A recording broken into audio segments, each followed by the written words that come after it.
네, 교우 여러분, 6월 29일 화요일 새벽 예배 시작하겠습니다. 오늘 함께 나눌 성경 말씀은 마태복음 13장 51절과 52절 2절 되겠습니다. 제가 봉독해 드리겠습니다. 이 모든 것을 깨달았느냐 하시니 대답하되 그러하오이다. 예수께서 이르시되 그러므로 천국의 제자된 서기관마다 마치 새 것과 옛 것을 그 곳간에서 내오는 집주인과 같으니라. 아멘.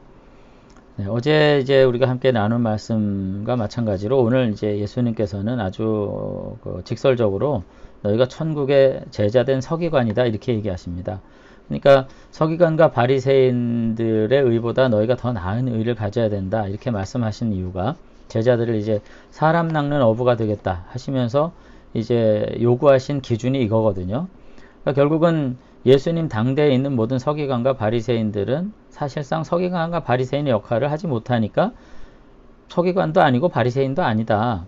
이와 같이 이제 규정하시는 거예요. 그리고 너희들이야말로 여기 보면은 천국의 제자단 서기관들이다. 이렇게 지금 이야기를 하는 거죠. 그래서 제자들을 이렇게 이제 부르시면서 말씀하시는 거예요. 그러니까 그와 같이 말씀을 가르치고 선포해야 될 거룩한 존재로서 51절에 너희들 내가 말한 거 다 깨달았느냐 이렇게 이제 물으시죠. 그랬더니 제자들이 놀랍게도 대답하되 그러하오이다 이렇게 대답을 하십니다. 그러니까 앞서서도 이제 13장 11절에서 예수님이 이제 비유를 통해서 제자들에게 천국의 비밀을 이제 베풀어 주셨고 너희들은 이 비유를 통해서 더 넉넉하게 알게 되고 깨닫게 될 것이라고. 그래서 이 비유를 보고서는 하나님의 말씀과 나라를 온전히 깨닫는 것이야말로 진정 복되고 이것은 옛적의 선지자들도 기대하던 가장 고대하던 그런 소망과 열망이었다. 예수님께서 이제 그렇게 말씀을 이제 정리를 하신 거죠. 13장에서.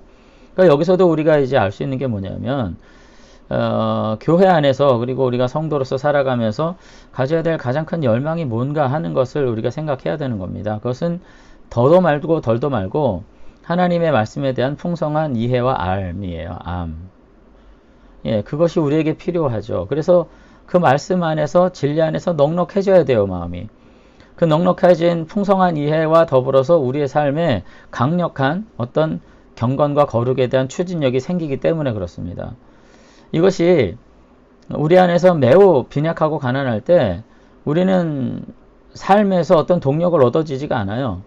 그리고 이것이 충만해질 때 이것이 삶으로 또 입술로 전하게 되는 일이 나타나는데 이것이 온전히 이루어지지 않을 때 우리는 움직여지지 않아요. 사실 우리가 어떤 음식 같은 경우도 마찬가지예요. 한 3종류 잘하는데 어디 가서 요리해 줄게 이런 얘기 안 나오거든요. 또 내가 배고픈데 남에게 너도 좀 더 먹어라 이런 얘기 나오지 않거든요. 오늘 우리가 다시 한번 말씀 안에서 이 하나님 나라의 말씀의 풍성한 이해와 통찰을 통해서 삶이 넉넉해 되는 그와 같은 일들을 우리가 간절히 열망했으면 좋겠습니다. 그리고 구약의 모든 선지자들과 그 하나님의 사람들이 간절히 소망하던 복이 바로 그거라고 지금 이야기를 하세요. 그러니까 13장 17절이죠.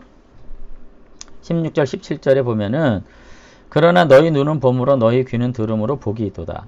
내가 진실로 너희에게 이르노니 많은 선지자와 의인이 너희가 보는 것을 보고자 하여도 보지 못하였고 너희가 듣고자 하는 것을 듣고자 하여도 듣지 못하였느니라. 그러면서 이 비유를 들으라. 이렇게 이제 말씀하시면서 이제 가르치신 바가 있거든요.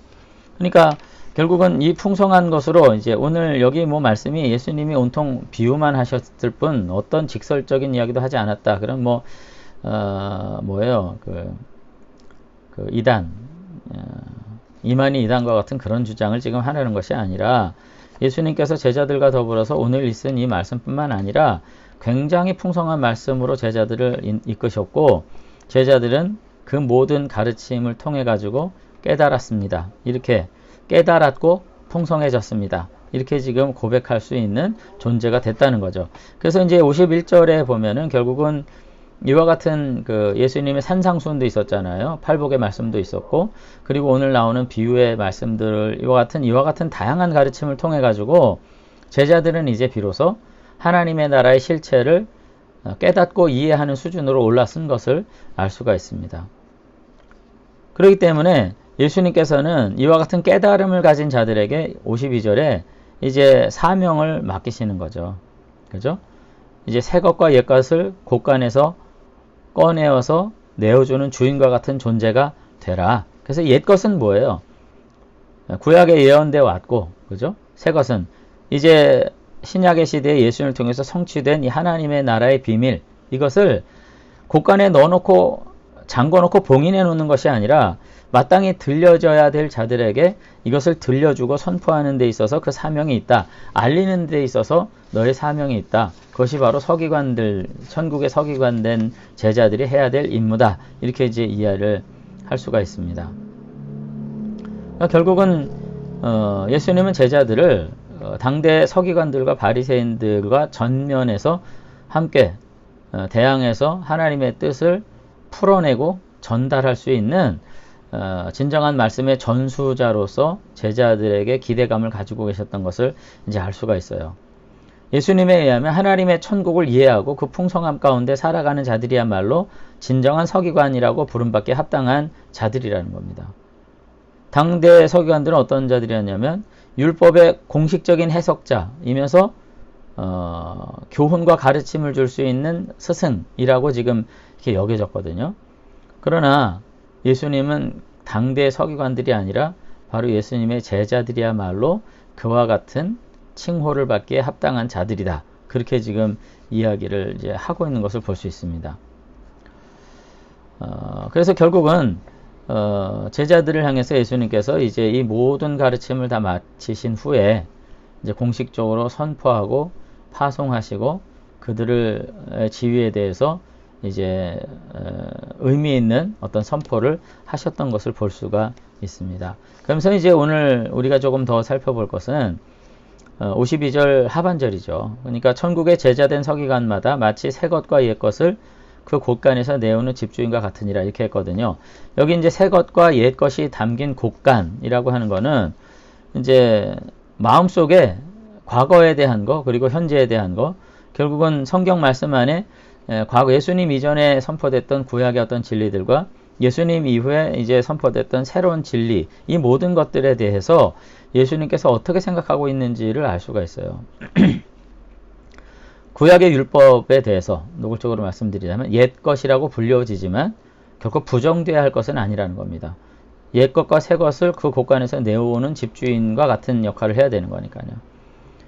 이것은 예수님의 복음과 더불어서 구약 성경은 함께 이해되고 함께 가르쳐야 될 그와 같은 가르침인데 현실의 서기관들은 오직 구약 안에서 맴돌면서 현실에 대한 이해가 너무 없었던 것으로 예수님께서는 이해를 하시는 거죠. 그런 점에서 이제 새 것으로 옛 것을 꺼내서 가르치는 진리의 교훈자들로서 제자들에게 마땅한 사명을 부여하신 것을 이제 볼 수가 있습니다. 그런 점에서 뭐 어제도 말씀드렸지만 우리들이 어떤 사람들이 되어야 할까 하는 것에 대해서 조금 더 깊이 생각할 필요가 있죠. 진리에 대한 바른 깨달음과 더 풍성한 이해를 가지고 우리가 구약과 신약을 망라한 하나님의 말씀의 교훈으로서 우리가 풍성한 삶을 살 뿐 아니라 이 시대 앞에서 그와 같은 풍성한 삶으로서 더 나은 의의 사람으로 하나님의 말씀을 선포하는 사람들로 온전히 살아가게 되는 것이 합당하다는 것을 오늘 본문 안에서 예수님의 기대치를 우리가 살펴보면서 이제 알게 되는 거죠. 그래서 우리가 조금 더 제가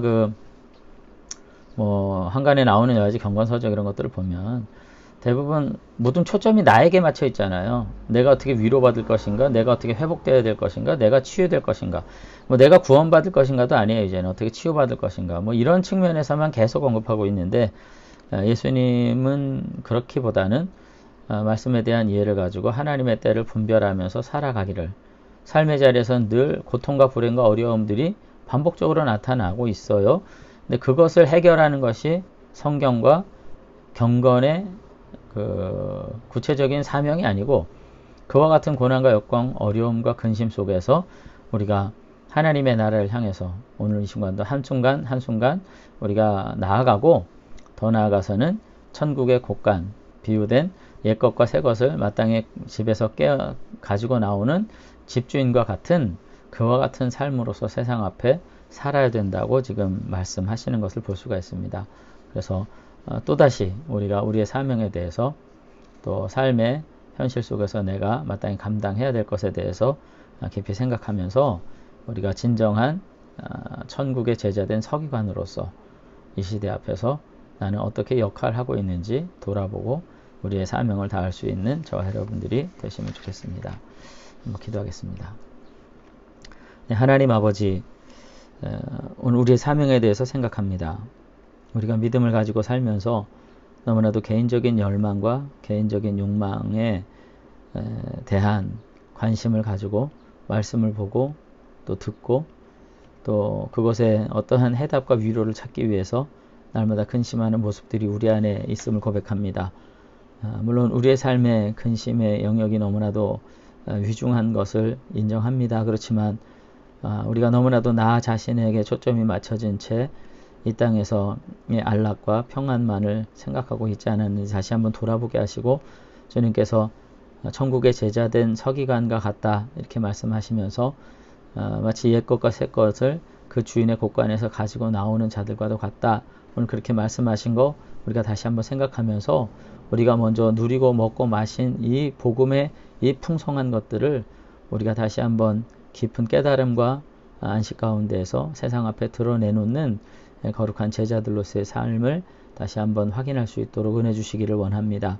하나님 무엇보다도 말씀에 대한 풍성한 이해와 또 깨달음 속에서 주시는 확신 위에 우리의 삶을 정말 반석과 같이 든든히 세우게 되기를 원합니다. 하나님께서 그 흔들리지 않는 가치 앞에서 우리가 온전히 순종하면서 말씀으로 인해서 우리의 삶에 힘 주시는 견고하게 우리를 세우시는 하나님 앞에 우리를 온전히 힘있게 세우시는 주님의 은혜를 체험할 수 있도록 도와주셔서 현실에서 잠깐 눈을 떼어놓고 아버지의 나라의 말씀에 우리의 관심과 생각에 집중하는 가운데 우리의 삶이 오히려 회복되는 거룩한 은혜를 또한 누릴 수 있도록 하나님께서 우리 붙잡아 주시옵소서. 오늘 하루도 다시 한번 우리의 부르심에 온전히 응답하는 가운데 아버지 하나님과의 관계 안에서 진정한 샬롬과 평안을 누리는 천국의 제자들이 다 될 수 있도록 하나님께서 우리를 붙잡아 주시옵소서. 감사드리며 예수님 이름으로 기도드리옵나이다. 아멘. 네, 복되신 주님과 더불어 오늘 하루도 강건한 삶 살아가시게 되기를 축원합니다. 감사합니다.